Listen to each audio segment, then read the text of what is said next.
Alors voici la leçon sur l'outil luminosité contraste. Je vais ouvrir mon image d'exemple luminosité contraste.jpg.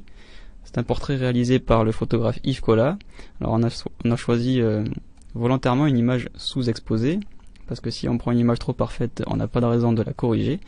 Alors pour ça, on va aller dans Images, Réglages, et tout simplement Luminosité Contraste.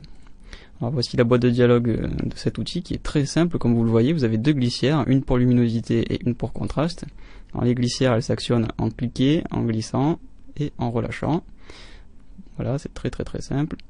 Vous avez l'aperçu qui est ici, qui vous permet de voir avant votre image et de la voir avec les modifications que vous opérez. Si vous avez une image qui est trop grosse, une image vraiment qui prend beaucoup de mémoire, vous pouvez désactiver l'aperçu pour faire vos retouches et activer l'aperçu uniquement lorsque vous avez lâché les valeurs, que vous avez lâché les glissières, parce que pendant que vous faites glisser ici, vous voyez que les modifications se font en temps réel, et donc sur une image un peu grosse, ça peut prendre du temps et ça peut un peu faire mouliner la machine. Donc la plupart du temps, vous laissez l'aperçu activé, puisque au moins vous voyez ce que vous faites. Alors le problème de cet outil, parce qu'il y en a un, et pas des moindres, c'est que vous allez perdre du détail. C'est-à-dire que c'est un réglage très basique que l'on fait ici, c'est-à-dire comme on est un peu sous-exposé, c'est vrai, je vais revenir par défaut à peu près, on va essayer de gagner en luminosité. Voilà, et du coup vous remarquez que mon noir est devenu gris, et donc je vais pousser les contrastes. Le problème en faisant ça, c'est que j'ai tendance à écraser mes blancs, c'est-à-dire que les valeurs les plus blanches restent les plus blanches, les valeurs qui étaient proches du blanc pur viennent s'écraser sur le blanc pur, et c'est pareil pour le noir.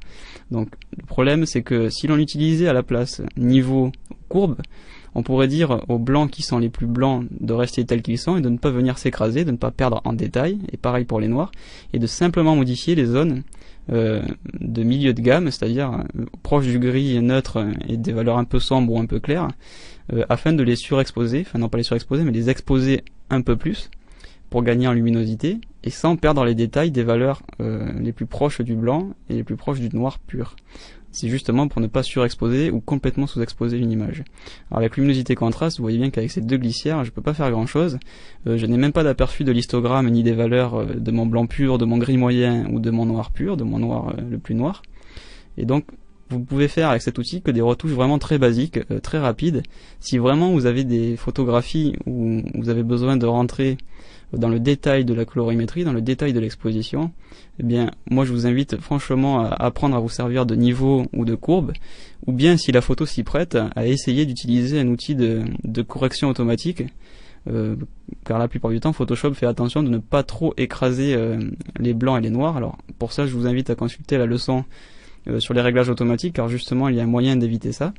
Donc là pour cette leçon simplement je vais me contenter, comme vous le voyez, de pousser un peu la luminosité et le contraste pour gagner un petit peu de pêche, un petit peu de lumière.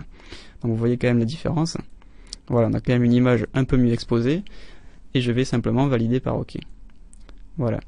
Donc c'est très rapide, c'est très simple, mais en même temps on paye un peu le prix de cette simplicité en perdant un peu de détails, en perdant un petit peu la main sur ce qu'on fait. Et donc moi je vous invite à consulter ces deux outils qui sont niveau et courbe. Donc vous pouvez apprendre à les maîtriser avec les leçons qui sont dédiées à ces outils, ou bien les outils automatiques qui sont juste ici.